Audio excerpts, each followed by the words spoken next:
안녕하세요. 오늘도 사연살롱을 찾아주셔서 감사합니다. 저는 50대 중반의 여성이에요. 가난한 집에서 자라서 학교를 제대로 못 다녔어요. 아빠도 일찍 돌아가셔서 엄마 혼자 계셨기 때문에 저도 같이 일해서 돈을 벌지 않으면 먹고 살기가 너무 힘들었거든요. 그래도 좀 더 일다운 일을 하며 돈을 벌려면 공부를 해야겠다는 생각이 들더군요.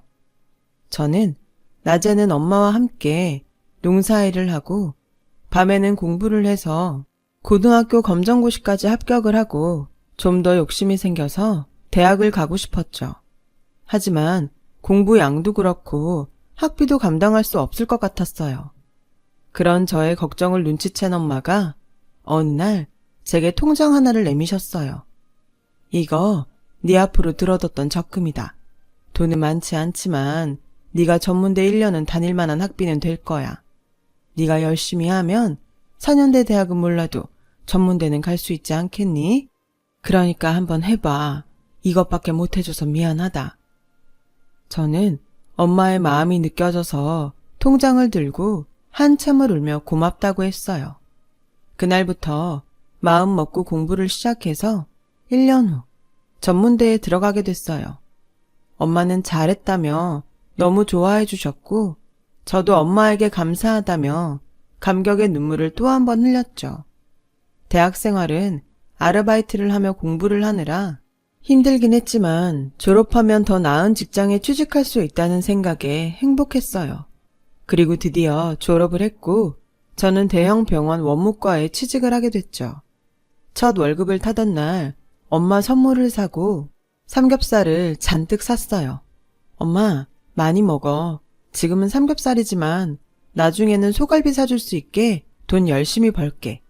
라고 하자 엄마는 제 입에 구운 고기를 넣어주시며 엄마는 소갈비 별로야. 이게 더 맛있어. 넌 돈 모아서 네 살 길 생각해. 라고 하시며 웃으셨어요. 말은 그렇게 했지만 제가 받아오는 월급이 많아지니 엄마도 많이 좋으셨던 것 같아요. 병원에서도 누구보다 일찍 출근해서 주변 정리도 하고 하루 일을 준비했죠. 그런 저를 좋게 봐주신 원무과 과장님은 저를 잘 챙겨주시고 엄마가 아프실 때도 병원 진료에 불편이 없도록 편의를 많이 봐주셨어요. 친구들은 대부분 첫 직장에서 힘든 기억들이 더 많다고 하는데 저는 좋았던 일들이 많아서 제가 참 행운아라고 생각했어요. 그리고 거기서 제 남편도 만나게 됐고요. 병원 1인실과 특실 인테리어 공사 때문에 자주 오던 남편은 어느 날 제게 데이트 신청을 했어요. 연정씨, 저 사실대로 말하고 시작할게요. 저 한 번 결혼한 적 있는 사람입니다. 창피한 얘기지만 우리 집에서 아내를 너무 괴롭혀서 저하고 사이까지 나빠지게 돼서 이혼하게 됐고요. 이렇게 다 이야기하는 건 연정씨와 진지하게 만나고 싶어서예요. 저는 자신의 과거를 당당하게 밝히는 모습이 더 좋아 보였어요.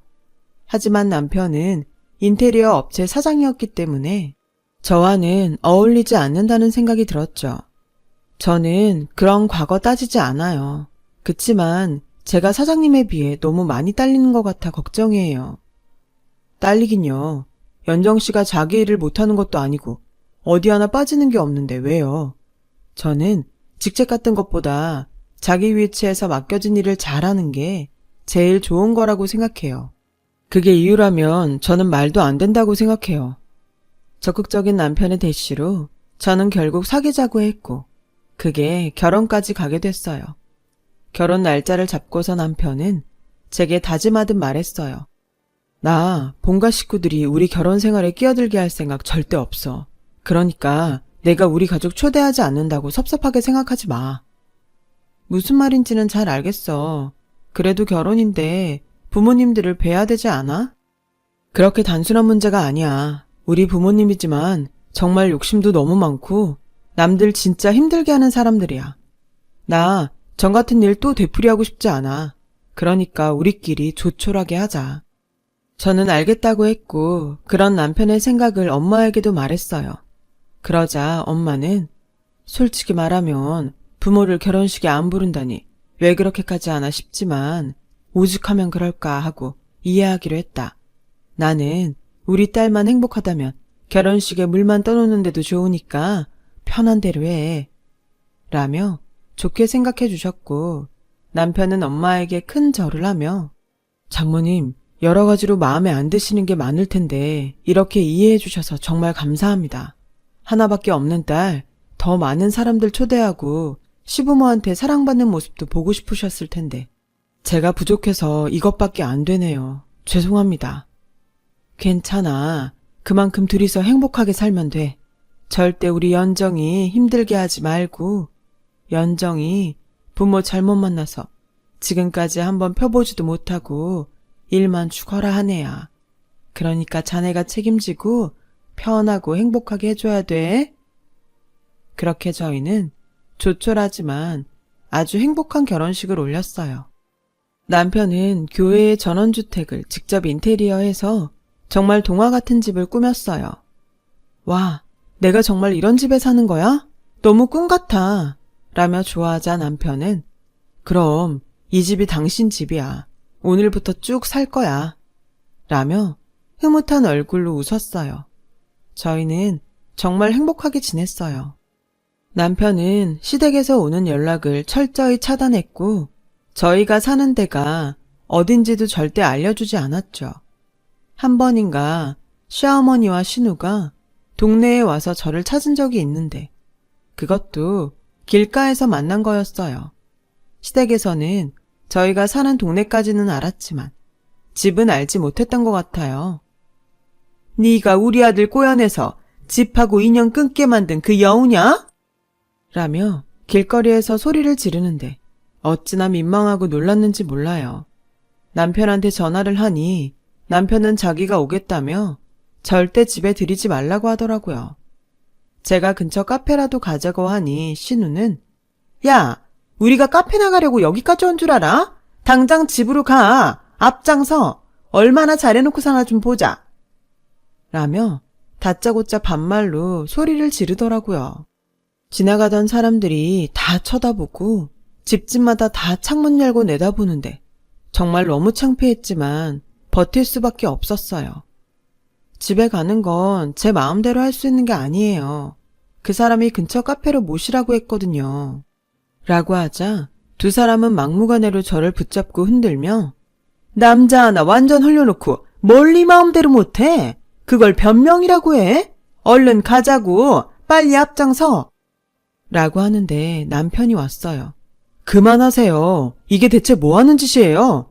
이런 사람들한테 내가 우리 사는데 알려줄 것 같아요? 당장 가요. 아니면 경찰에 폭력행위로 신고할 테니까. 라며 호통을 치자 그제야 제 팔을 놓고 가버렸어요.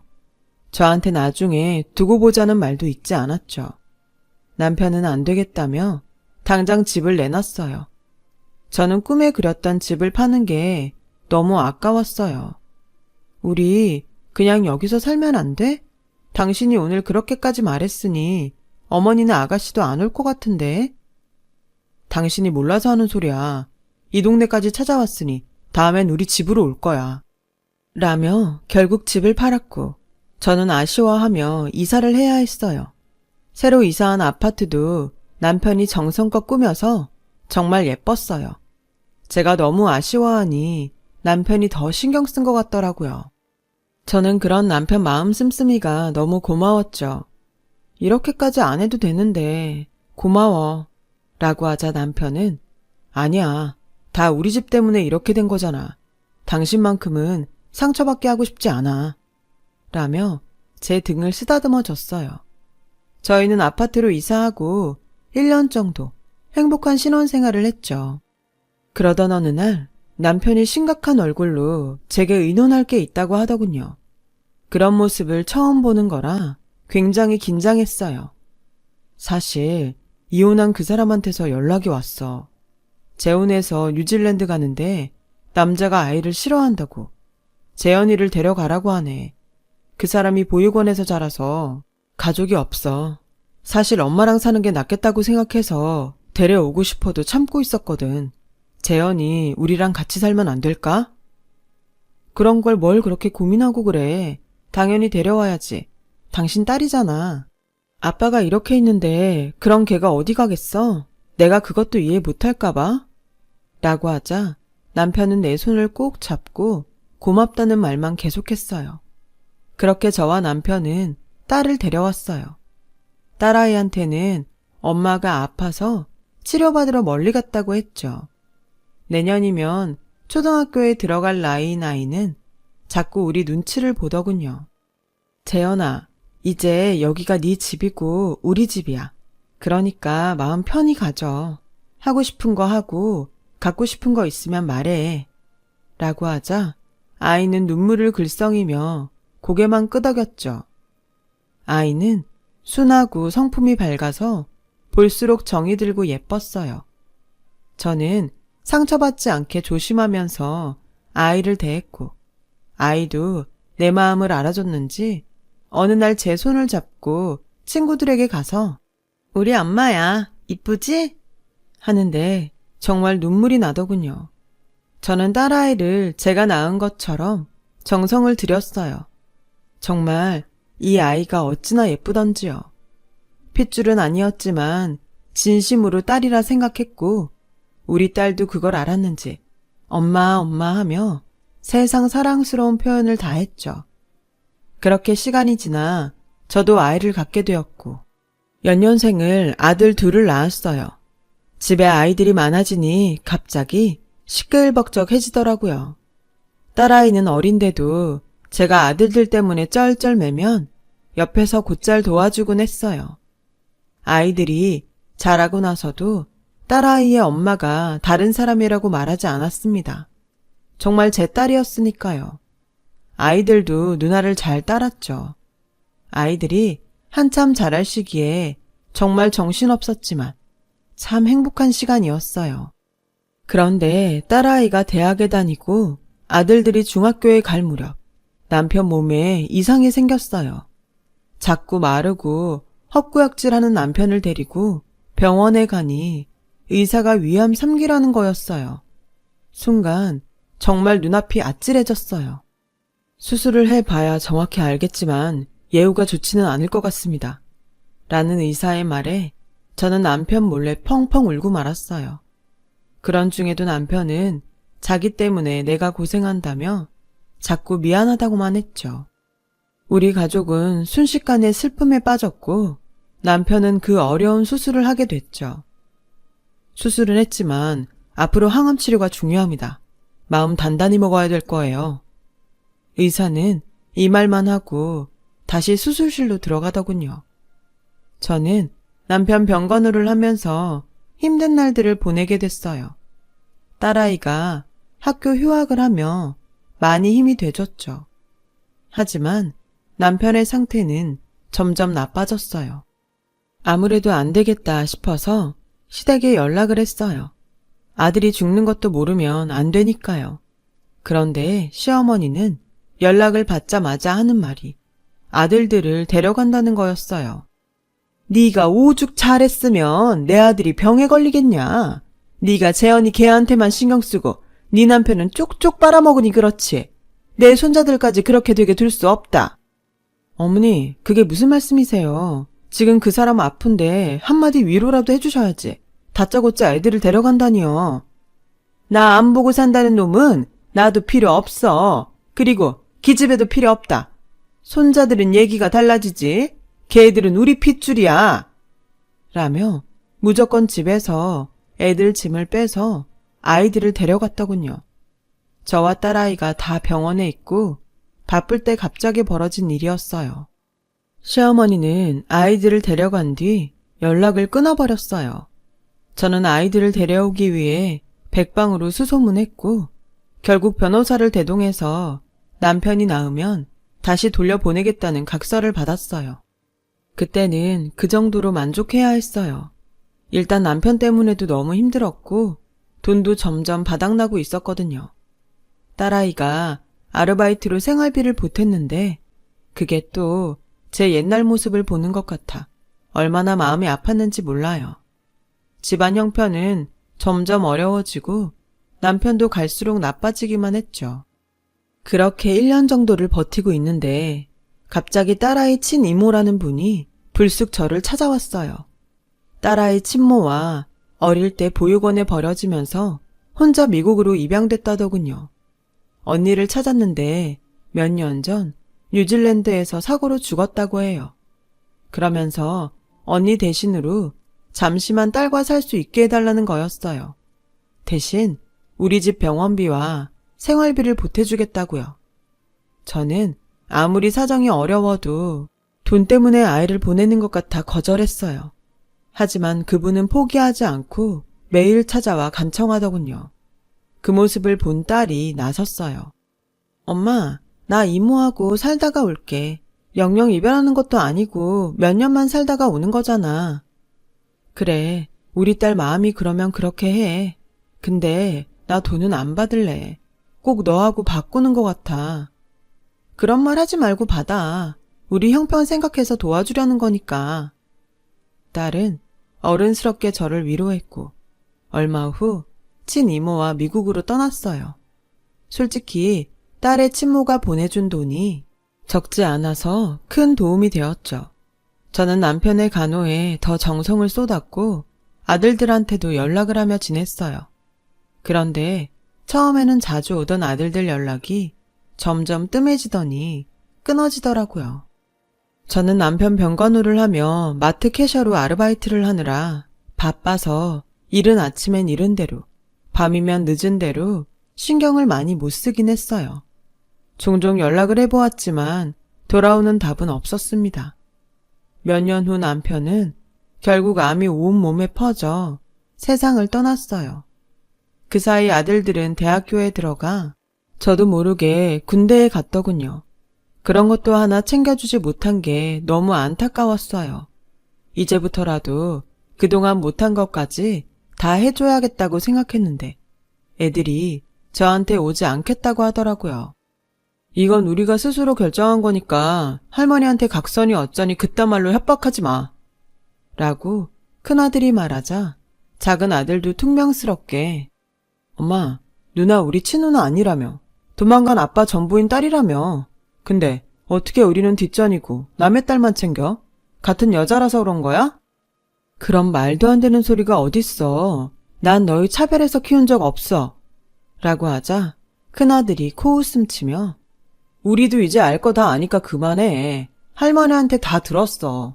엄마가 아빠 가족들하고 못 만나게 만들려고 우리도 할머니한테 맡겨놓고 나중에 데려가네 어쩌네 쇼한 거잖아. 저는 너무 기가 막혀서 그게 아니라고 몇 번이나 얘기했지만 아이들은 이미 시댁에서 한 얘기를 진실이라고 믿고 있어서 소용이 없었어요. 둘째는 꼭 저를 비웃는 것처럼 빈정대며 이제 혼자 잘 살아보세요. 저희 괜히 찾아오지 마시고 라더니 형하고 가버리더군요. 그리고 며칠 후 시어머니가 오더니 무작정 남편 재산을 내놓으라는 거였어요. 네가 내 아들 망가뜨리면서 벌어놓은 돈 있잖아. 그거 당장 내놔. 넌 그거 갖고 있을 자격 없으니까 내놓으라고. 어머니, 저 돈 없어요. 그 사람 병원비 다 쓰고 생활비도 모자라서 제가 마트에 나가서 일한다고요. 내가 내 아들 재산도 조사 못할 것 같냐? 내가 뒷조사하기 전에 네가 순순히 내놓는 게 좋을 거다. 라며 큰 소리를 쳤고 아들들까지 전화해서 할머니한테 돈을 주라는 거였어요. 엄마가 그만큼 누렸으면 남는 건 할머니 주는 게 맞지. 엄마도 양심이라는 게 좀 있어봐. 저는 다른 건 다 참아도 아들들한테 오해받는 게 너무 힘들고 슬펐어요. 밤새 남편 통장들을 뒤져서 보니 그나마 조금 남은 게 하나 있더군요. 저는 아들들한테 주는 거라는 마음으로 그 통장을 시어머니한테 줬고 예전에 남편이 인테리어 업체를 친구한테 넘기고 받았던 지분도 시어머니한테 다 넘겼어요. 그리고 저는 고된 일상을 시작해야 했죠. 집안에 돈 될 만한 건 다 팔아봤지만 얼마 되지 않았고 저는 식당에 취직을 해서 설거지부터 시작해서 반찬 만드는 일을 하게 됐어요. 일하다가 너무 힘들면 남편 생각에 눈물을 쏟은 적도 많았죠. 그런 중에도 아들들은 가끔씩 절 찾아와 돈을 달라고 했어요. 액수가 용돈 정도가 아니라 항상 100단위였어요. 겨우 벌어놨던 돈들을 주고 나면 아들들은 다시 연락을 끊었고 잊혀질만 하면 찾아와서 또 몇백만 원씩 요구했어요. 저는 이게 다 내가 내 손으로 못 키워서 생긴 죄다 라고 생각하고 그렇게 벌리는 손들을 받아주었어요. 그러다 보니 일을 무리해서 하게 되었습니다. 결국 몸이 많이 상해서 저는 일도 그만두게 되었어요. 누워있으면서도 앞으로 어떻게 살지 걱정만 하고 있는데 시어머니가 아들들을 데리고 집에 찾아왔어요. 그리고 보자마자 하는 말이 집에서 나가라는 거였어요. 애들이 이제 대학 졸업하고 뭐 좀 해보려는데 돈이 없어서 되겠니? 네가 내 손자들한테 해준 게 뭐 있냐? 그러면 이 집이라도 내놔야지. 어머니, 이 집은 안 돼요. 제가 왜 이 집을 못 팔고 있는데요. 이거 다 그 사람이 직접 고치고 꾸민 거예요. 그 사람 손때가 묻은 집을 어떻게 팔아요? 제가 다른 방법을 찾아볼게요. 라고 하자 아들이 엄마 아파서 일도 못 나가면서 어떻게 해줄 건데? 나랑 성윤이 벤처기업 만들 건데 하나라도 보태줘야 할 거 아니야? 엄마가 돼서 어떻게 자기 인생만 생각해? 라며 화를 버럭 내더군요. 그래도 이 집은 안 돼. 내가 어디 동구할 데 있는지 알아볼게. 라고 하니 둘째 아들도 한두 푼도 아니고 누가 엄마를 보고 돈을 빌려준다 그래? 라고 했고 시어머니와 큰아들도 코웃음을 치며 비웃더라고요. 내가 내 아들 집 갖겠다는데 네가 왜 막는 거냐? 나는 정당한 권리를 찾는 거야. 그리고 얘들도 친손자고 너보다 애들이 이 집을 갖는 게 맞지? 그동안 여기서 편하게 살았으면 이제 물러날 때도 됐잖아. 라는 시어머니 말에 저는 제가 다른 건 다 해도 이 집만큼은 절대 안 돼요. 라며 저도 모르게 큰 소리를 냈어요. 그러자 시어머니와 아들들은 어디서 큰 소리를 내냐며 화를 내더니 조만간 나가게 될 거라면서 자리를 떴어요. 저는 남편 사진을 붙잡고 밤새 펑펑 울며 어떡하냐고 했지만 뾰족한 수가 생각나지 않았어요. 그렇게 일주일 넘게 시어머니랑 아들들한테 시달리는데 미국에서 연락이 왔어요. 엄마, 나야 재현이. 나 한국 들어가. 엄마, 너무 보고 싶었어.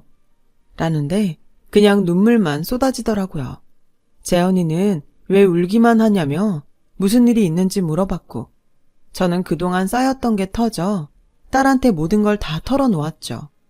딸은 제 얘기를 다 듣더니 자기가 갈 때까지 잘 버티고 있으라고 하더군요. 그리고 시어머니와 아들들이 다시 오는 날이 됐어요. 너 진짜 끈질기구나. 하긴 그러니까 내 아들 잡아먹고도 이러고 살지.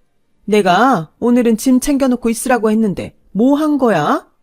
하더니 아들들한테 짐을 챙기라고 시키더라고요.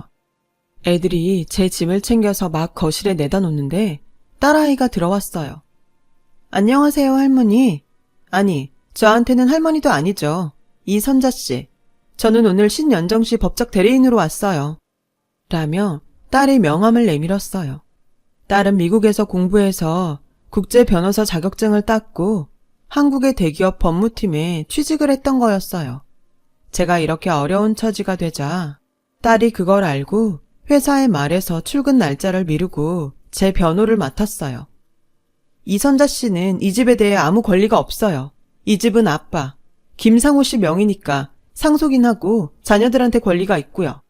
그 권리는 배우자 1.5이고 자녀들은 각각 1인데 그동안 아들 김성진, 김성윤이 받아간 돈을 따져보면 두 아들도 이 집의 권리를 주장할 수 없는 상황입니다. 라며 아주 또박또박 조리 있게 말하더군요. 그 바람에 시어머니와 아들들은 질려서 한마디도 못하고 그냥 물러났어요. 저는 딸을 붙잡고 그동안 서름에 엉엉 울고 말았어요. 엄마, 걱정 마. 이제 내가 엄마 옆에 있을 거니까 아무 걱정 마. 그동안 공부 때문에 연락 많이 못했어. 너무 미안해. 라며 딸도 눈물을 흘렸어요. 그리고 딸은 엄청난 소식을 저한테 알려줬어요. 남편이 죽기 전 딸에게 따로 연락을 해서 맡긴 재산이 있다는 거예요. 할머니가 저러니 아빠가 미리 다 손을 써놨어. 남편은 제가 마음이 약해서 재산을 저에게 남겨왔자 어머님께 다 뺏길 줄 알고 따로 모아둔 재산을 딸이 독립할 수 있을 때가 되면 오픈하기로 유언장을 써서 맡겼다고 하더라고요. 엄마 잘 부탁한다고 하면서요. 그걸 알게 된 아들들이 다시 저를 찾아왔어요. 전하고는 태도가 많이 달라졌더군요. 엄마, 우리한테 섭섭한 거 있으면 풀어. 우리도 엄마한테 섭섭한 거 다 풀게. 이제 남처럼 살지 말자.